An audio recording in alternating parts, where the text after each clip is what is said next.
மதுரை வந்தடைந்த கள்ளழகருக்கு பக்தர்கள் எதிர் சேவை வரவேற்பு நடைபெற்று வருவதுடன் மற்றொரு புறம் கள்ளழகர் வைகை ஆற்றில் இறங்கும் வைபவத்திற்கான ஏற்பாடுகள் விறுவிறுப்பாக நடைபெற்று வருகிறது. அந்த காட்சிகளை பார்க்கலாம்.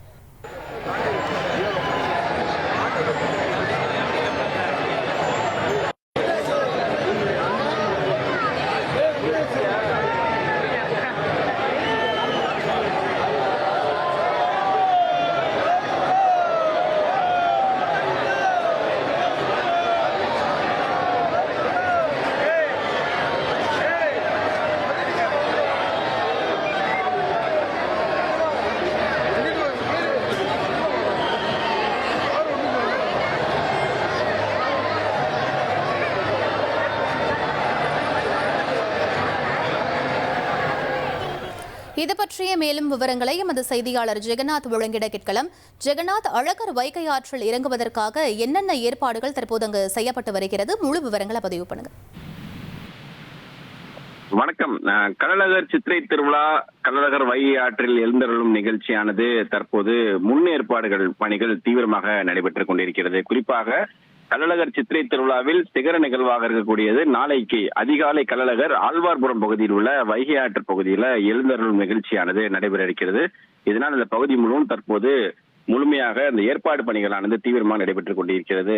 கள்ளழகர் வைகை ஆற்றில் எழுந்தருளும் பகுதியில் தற்போது 4 புறங்களும் பார்த்தீர்களானால் 3 அடுக்கு தடுப்புகள் அமைக்கப்பட்டிருக்கிறது.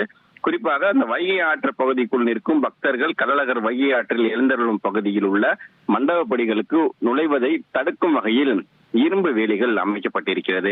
வைகை ஆற்றில் ஏவி பாலத்தில் இருந்து கீழ் பக்தர்கள் வருவதை தடுக்கும் வகையில் தகர தடுப்புகளானது வைத்து அழைக்கப்பட்டிருக்கிறது. குறிப்பாக இந்த கள்ளழகர் எழுந்தருளும் பகுதியில் உள்ள இந்த லாலா சத்திரம் மண்டபப்படி மற்றும் இந்து சமய அறநிலைத்துறை மண்டபப்படி தற்போது அலங்கரிக்கும் பணிகளானது தீவிரமாக நடைபெற்றுக் கொண்டிருக்கிறது.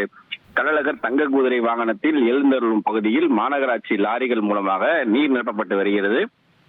கள்ளழகர் வைகை ஆற்றில் இறங்கும் பகுதியில் தற்போது வர்ணம் பூசப்பட்டுள்ளது. கள்ளழகர் வைகை ஆற்றில் இறங்கும் பகுதியில் தற்போது வரக்கூடிய பக்தர்கள் வெடிகுண்டு தடுப்பு பிரிவின் சோதனைக்கு பின்பாகவே அனுமதிக்கப்பட இருக்கிறார்கள்.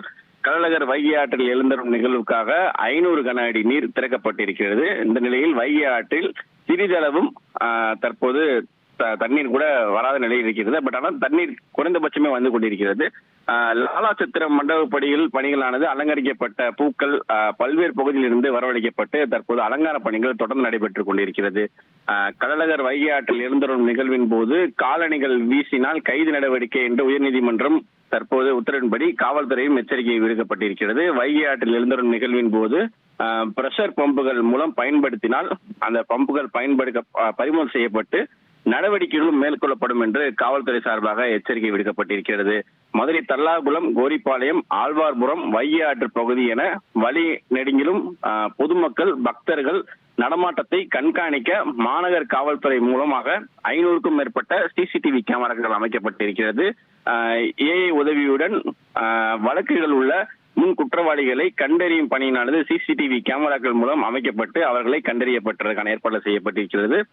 கள்ளழகர் வைகை ஆற்றில் எழுந்த நிகழ்வுக்கு முழுவதும் பார்த்தீங்கன்னா 300க்கும் மேற்பட்ட சீருடை அணியாத காவல்துறையினர் தொடர்ந்து இந்த பாதுகாப்பு பணியில ஈடுபட இருக்கிறார்கள். மேலும் இந்த பகுதியில் பார்த்தீங்கன்னா வைகை ஆற்றில் நெல்பேட்டை மற்றும் ஆழ்வார்புரம் பகுதியில் அமைக்கப்பட்டுள்ள இந்த படிக்கட்டுகள் வழியாக மட்டும் பக்தர்கள் ஆற்றுக்குள் இறங்க கள்ளழகரை தரிசனம் செய்ய அனுமதி ஏற்பாடுகள் செய்யப்பட்டிருக்கிறது. பக்தர்கள் மற்றும் பொதுமக்கள் நடமாட்டம் ட்ரோன் கேமரா மூலம் தொடர்ந்து கண்காணிப்புக்கான ஏற்பாடுகள் செய்யப்பட்டிருக்கிறது.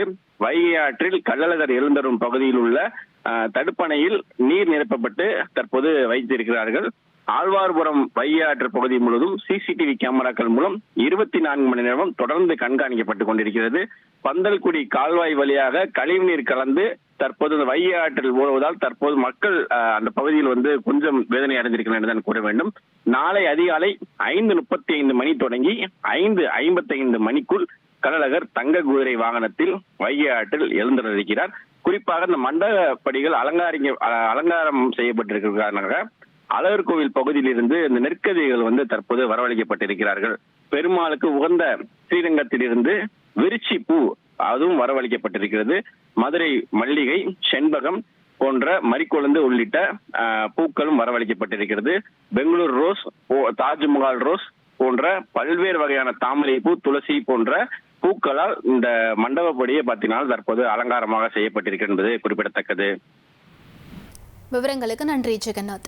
1,28,00,000 மனங்களை வென்ற தந்தி டிவி யூடியூப் சேனல். தவிர்க்க முடியாத தம்ப்நெயில், கலக்கலான கான்டென்ட்ஸ். நீங்களும் இந்த குடும்பத்தில் இணைய இப்பவே சப்ஸ்கிரைப் பண்ணுங்க. அசுரபலம் கொண்ட எங்கள் டிஜிட்டல் கரங்களில் உங்கள் விளம்பரங்களை சேர்க்க வாட்ஸ்அப் பண்ணுங்க. 893988883778. Email advtthanditv@dttv.in.